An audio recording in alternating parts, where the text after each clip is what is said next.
Hello दोस्तों, आज की इस कहानी में आप सभी का स्वागत है। इस कहानी में ये प्रेम कहानी एक ऐसे लड़के की है जो प्रेम शब्द के बारे में कुछ जानता नहीं था। उसने कभी भी प्रेम के बारे में नहीं जाना था। चलिए हम उस लड़के के प्रेम कहानी को जानते थे। एक लड़का था, वह काफ़ी खुश रहता था। उसके जीवन में कोई गम नहीं था। अभी उसकी पढ़ाई ख़त्म नहीं हुई थी। हम आपको बता दें कि वह लड़का पढ़ने में बहुत तेज था। उससे हर टीचर खुश रहते थे। जब वह अगली कक्षा में गया तो उसके कक्षा में एक नई लड़की का दाखिला हुआ। वह लड़की पढ़ने में काफ़ी सही थी। ये लड़का मन का काफ़ी साफ था। वह हमेशा लड़कियों से तो बात करता था, लेकिन कोई बुरी नज़र नहीं डालता था। अब नई लड़की उस लड़के की कक्षा में आई थी। पहले तो इन दोनों में कोई बात नहीं थी, लेकिन वह कहते हैं ना कि नियत जो चाहे वह कर सकती है। कुछ समय बाद ही पढ़ाई से जुड़ी काम के लिए बातें शुरू होने लगीं। पहले तो काफ़ी कम बातें होती थी, लेकिन उन दोनों को एक दूसरे तक बात करने में काफ़ी मज़ा आता था।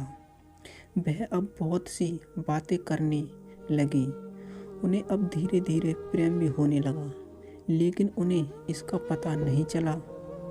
लड़की तो बहुत जल्द समझ गई कि उसे प्रेम हो गया है।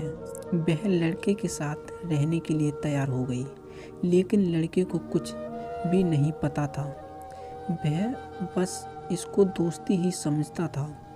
समय निकालता गया। अब पढ़ाई ख़त्म होने को थी। लड़की सोचती थी कि लड़का अपनी तरफ से बोले, लेकिन लड़का अभी तक कुछ नहीं समझ सका था। आखिर लड़की ने ही ये बात उसके दोस्तों से कही। बस दोस्तों तो अच्छे और बुरे दोनों होते हैं, लेकिन उस लड़के के काफ़ी दोस्त उसके कामयाबी से जलते थे। इसके साथ ही अब परीक्षा का समय भी आ रहा था। उस लड़के के दोस्तों ने उसकी परीक्षा को खराब करना चाहा। उन्होंने ये बात पूरे स्कूल में फैला दिया।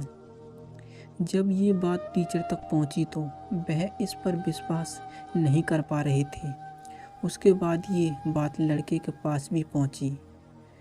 अब जब भी वह स्कूल आता तो उसको काफ़ी बेइज्जती का सामना करना पड़ता था। उसके कारण उस लड़की से बात करना भी छोड़ दिया और परेशान भी होने लगा। उसने जैसे तैसे परीक्षा को ख़त्म किया और उसके बाद वह अपनी नई ज़िंदगी की शुरुआत की। भले ही उसके परीक्षा में अंक कम आए थे, लेकिन आज वह बहुत खुश है, क्योंकि पढ़ाई ख़त्म होने के बाद उसने बड़ी मेहनत की और एक बड़ा अफसर बना और अब उस लड़की से शादी कर ली। उस लड़के को भी उस लड़की से प्रेम था। तो दोस्तों, कहानी आपको कैसी लगी